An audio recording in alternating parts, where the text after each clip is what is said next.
Hello student, this is Aarti and welcome back to the study anytime classes. Today we will going to start our exercise 1.2 of the chapter 1.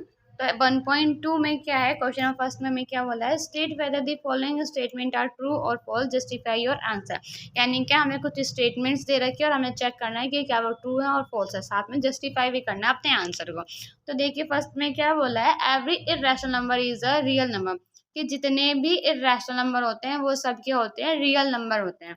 अब देखिए real number में क्या होता है, हमारे rational number भी होते हैं, इंक्लूडिंग क्या होता है, हमारा इर्रेशनल नंबर भी होते हैं। यानी सारे इर्रेशनल रियल में आते हैं, तो हम क्या बोल सकते हैं कि every irrational number real number होता है। तो यानी ये क्या रहेगा हमारा ट्रू।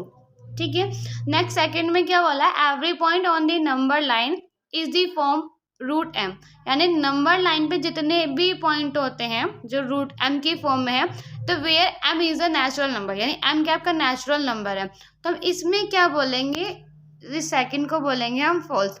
फॉल्स क्यों बोलेंगे भाई, देखिए अगर मान लो आपको बोला है कि रूट में है, ठीक है, लेकिन हम रूट में कभी भी नेगेटिव नंबर नहीं देख सकते, जैसे -3 हो गया या -5 हो गया, कभी भी आपका नेगेटिव नंबर रूट में नहीं आता। और जबकि नंबर लाइन पे क्या होता है, हमारे नेगेटिव नंबर भी इंक्लूड होते हैं। ठीक है, तो इसमें इसलिए क्या होगा फॉल्स।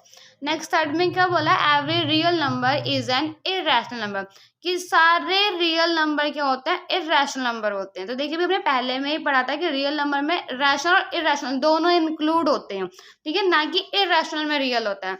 तो इररेशनल हमारा रियल का पार्ट होता है, ना कि रियल इररेशनल का। तो इसमें क्या होगा फॉल्स। तो देखिए बात करें हम सेकंड की, तो सेकंड में क्या बोला, are the square root of all positive integers irrational, कि जितने भी हमारे स्क्वायर रूट होते हैं क्या वो पॉजिटिव इंटीजर के वो इररेशनल होते हैं, और अगर नहीं होते तो हमें क्या करना है, उनके लिए एक एग्जाम्पल देना है। देखिए सबसे पहले बात करें, जैसे आपका √5 हो गया, ठीक है, √3 हो गया, इनका आप कभी भी रूट सॉल्व करोगे तो वो इररेशनल नंबर आता है, यानी पॉइंट में रिपीटेड रिपीटेड आपका जाता है। लेकिन हमसे पूछा है कि ऐसे स्क्वायर रूट जो क्या हो आपके इरेशनल ना हो। तो उनकी बात करें तो एग्जांपल के तौर पर जैसे हमने ले लिया आपका √4 का हम स्क्वायर रूट करते तो कितना आता है 2, जो कि क्या रैशनल नंबर है और पॉजिटिव इंटीजर भी है। नेक्स्ट बात करें √9 की, तो ये भी क्या है हमारा, इसका √9 निकालेंगे तो क्या हो गया 3, जो कि क्या है पॉजिटिव इंटीजर है। ठीक है, और आपका क्या है कंप्लीटली रूट सॉल्व हो रहा है, ठीक है, कोई आपका रैशनल नंबर नहीं। तो ये दोनों क्या आ गए आपके रैशनल नंबर निकल के आ गए। √16 की बात करें तो क्या निकल के आता है 4। तो ये सब क्या होगा, ये हमारे एग्जाम्पल होगा उन पॉजिटिव इंटीजर्स के जिनका अगर हम स्क्वायर रूट करेंगे तो हमारा रैशनल नंबर ही निकल के आता है। बात करें हम नेक्स्ट क्वेश्चन की, तो क्वेश्चन नंबर थर्ड में क्या बोला है, so how √5 can be represented on the number line. हमें क्या करना है, बताना है कि √5 को किस तरीके से हम नंबर लाइन पे रिप्रेजेंट कर सकते हैं। तो देखिए हमने इंट्रोडक्शन में पढ़ा था कि कैसे नंबर लाइन पे रिप्रेजेंट करते हैं। बाकी आइए अब हम इसे करके दिखाते हैं। तो देखिए फर्स्ट थर्ड में क्या बोला है, √5 को रिप्रेजेंट करना है हमें नंबर लाइन पे। तो सबसे पहले रूट को हम रिप्रेजेंट कैसे करते हैं नंबर लाइन पे, ये देखिए जो रैशनल नंबर को सबसे पहले अपनी पाइथागोरस थ्योरम के अकॉर्डिंग लेके चलते हैं। पाइथागोरस थ्योरम में क्या होता है, 90 डिग्री वाले एंगल पर अप्लाई होती है, ठीक है, परपेंडिकुलर होता है, सॉरी हाइपोटेन्यूस होता है, ये आपका परपेंडिकुलर और एंगल के नीचे वाला बेस। इतना हमें पता है कि हाइपोटेन्यूस कैसे निकालते हैं, h का स्क्वायर इज इक्वल टू क्या होता है p का स्क्वायर प्लस b का स्क्वायर, यानी परपेंडिकुलर का स्क्वायर और बेस का स्क्वायर।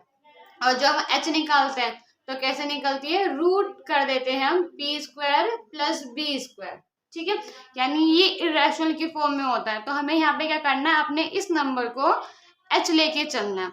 अब देखिए 4, इस √5 को हम क्या लिख सकते हैं, 4 + 1, यानी एक p और एक आपका परपेंडिकुलर और एक आपका बेस, ठीक है।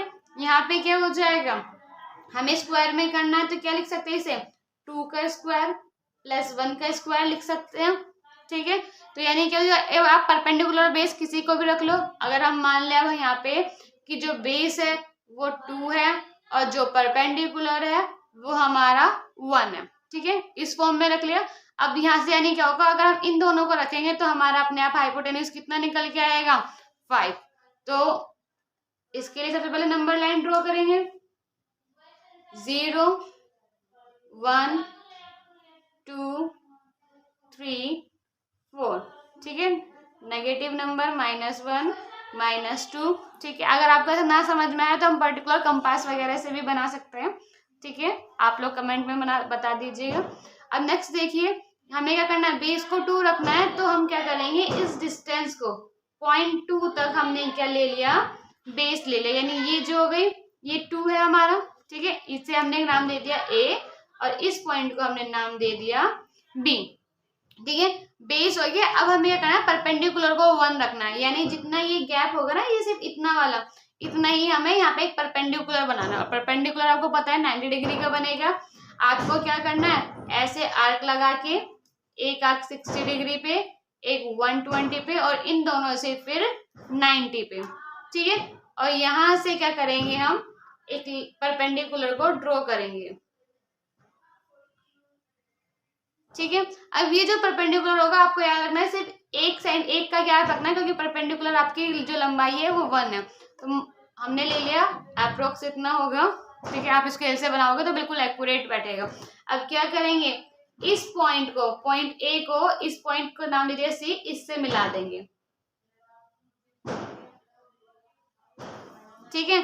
तो ये जो निकल के आई है, ये मेजरमेंट है हमारे √5, लेकिन हमें इसे नंबर लाइन पे रिप्रेजेंट करना है। तो हम क्या करेंगे, अपने कंपास को इतना खोलेंगे, इस पॉइंट से इस पॉइंट तक, ठीक है। और इस पॉइंट से जितना भी खुलेगा, फिर इससे एक ऐसे लेके हम यहाँ पे इसे सर्कल फॉर्म में ड्रॉ करते हुए चलेंगे, और जहां पे भी ये कट करेगा, उस पॉइंट को हम क्या नाम देंगे, √5।